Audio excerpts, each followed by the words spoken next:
Everybody, wasn't that a great roll call? Now just let me hear you if you're ready for President Kamala Harris. Friends, we're here to talk about one thing, tomorrow, and building a better tomorrow for all Americans. This November, we can choose a brighter, a fairer, a freer future, or we can relive the dark night of Trump's American carnage. Only one candidate will move America forward, Kamala Harris. Vice President Harris has been the best partner Senate Democrats could ever have asked for.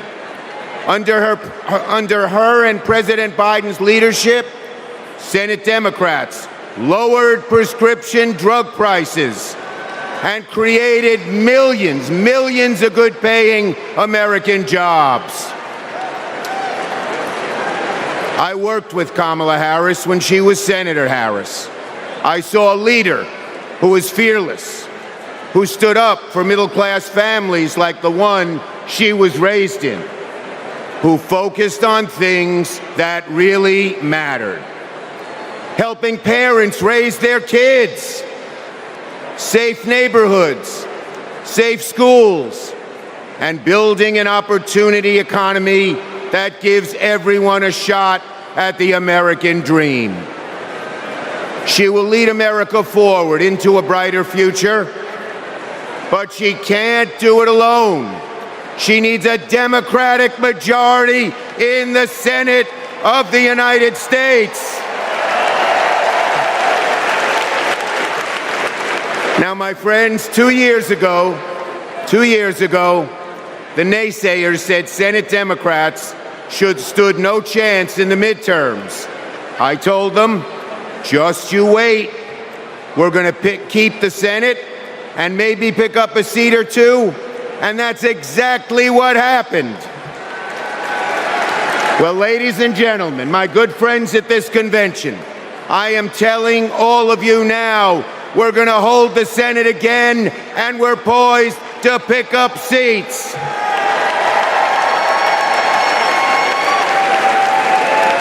A Democratic majority to create good-paying jobs and lower costs, to defend a woman's right to choose, to deliver for communities back home.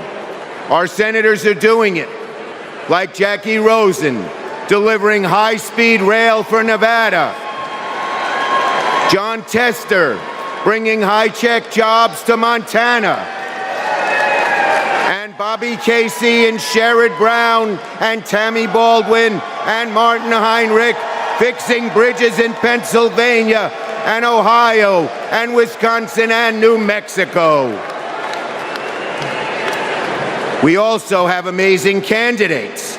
Ruben Gallego, Angela Alsobrooks, Andy Kim, Alyssa Slotkin, Lisa Blunt, Rochester, Colin Allred, Debbie Mucarsel-Powell.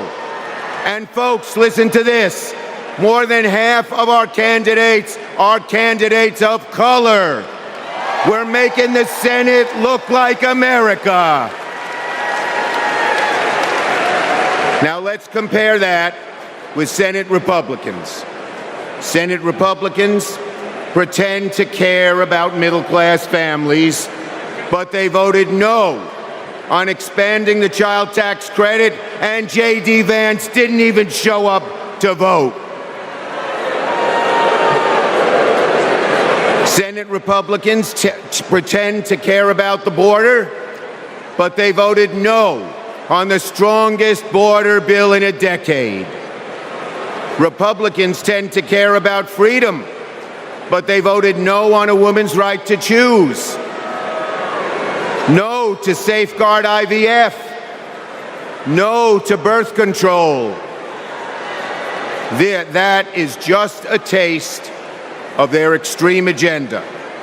Is that what we want for America? Do we want a Republican Senate that assaults reproductive freedoms? Do we want a Republican Senate that cuts taxes for the rich, rigs the game for big oil and big pharma? Well, folks, the choice is ours. Now, let me close on a personal note.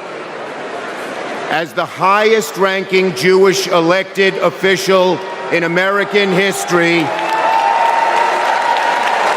I want my grandkids and all grandkids to never, never face discrimination because of who they are. But Donald Trump, this is a guy who peddles anti-Semitic stereotypes. He even invited a white supremacist to Mar-a-Lago. And unfortunately, his prejudice goes in all directions. He fuels Islamophobia and issued a Muslim ban as president.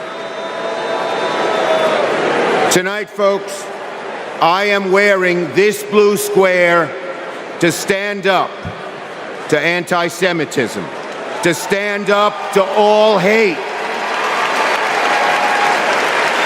Our children, our grandchildren, no matter their race, no matter their creed, their gender or family, deserve better than Donald Trump's American carnage.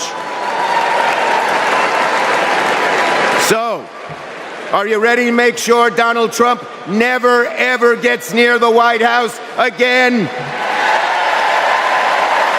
So let's elect Kamala Harris, Tim Walz, and a Democratic majority in the Senate and keep the torch of freedom burning bright for generations to come.